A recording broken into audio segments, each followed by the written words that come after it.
طيب في مئات من الشيعة تسننوا. اليوم في عالم مفتوح على بعضه، العالم تحضر تلفزيونات، فضائيات، انترنت. يعني لو بيطلع لي واحد بلندن مشغلين المخابرات البريطانية اللي هن اصحابكم، ما لي شغل فيه.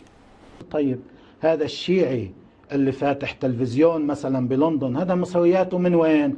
روحوا فتشوا على جماعتكم الانجليز والمخابرات البريطانية اللي عطيته فلوس وعطيته إقامة وعملت له تلفزيون ليعمل فتنة بين الشيعة والسنة. عظيم. هذا مثلا. يلي ما تستحي، يا من لا تقوى لك. شنو هذا الكلام؟ لا شو مصرياته من الإنجليز. شنو مصرياته من الإنجليز؟ ولك أنت تعال شوف باوع التلفزيون، أنت شوف القناة نفسها، دا تشوف الناس دا يتبرعون هم بأنفسهم، هم جمهورنا نفسه يتبرع لنا. يعني أنت مصرياتك منين إن شاء الله؟ منين جايب مصرياتك؟ من إيران.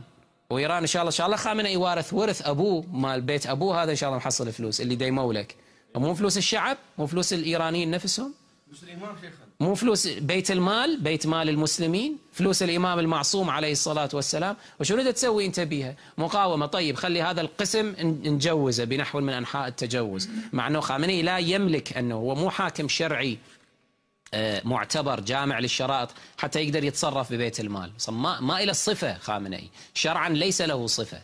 هسه مو مشكلة، خلي نجوز نبني على ذلك. زين وباقي الأمور اللي أنت تسويها إن شاء الله هذه هم جائزة.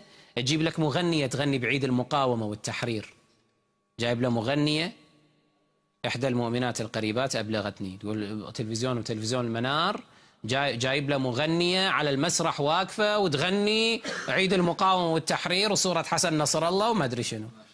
هذا دين؟ هذا دين لو طين، دين لو طين هذا. منين وإن شاء الله منين منطي هذه المغنية الفاسقة هذه؟ منين منطيها الفلوس إن شاء الله حتى تجي تنطيك هالوصلة الغنائية الحلوة هذه إن شاء الله لعيد المقاومة والتحرير تلفزيون المنار؟ هاي منين منطيها إن شاء الله فلوس؟ من سهم الإمام المعصوم عليه السلام؟